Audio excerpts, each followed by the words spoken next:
Ito para sa mga taong na-addict sa sugal, sabong at games. Addict ka sa games, addict ka sa sabong, you're wasting your life. Magbago ka na.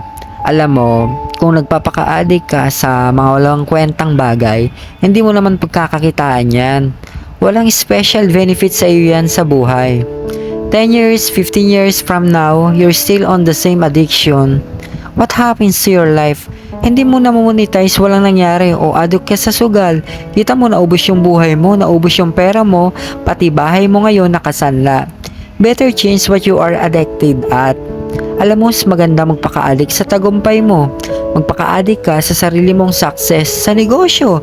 Magpaka-addict ka sa sports. Ayan, pwede mo mapagkakitaan.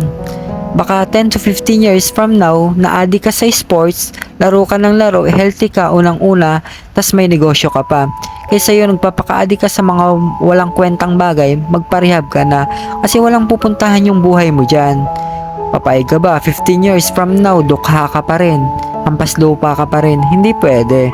Ayusin mo yung buhay mo, magparehab ka, and make sure that you are addicted to things that might bring you success in the future.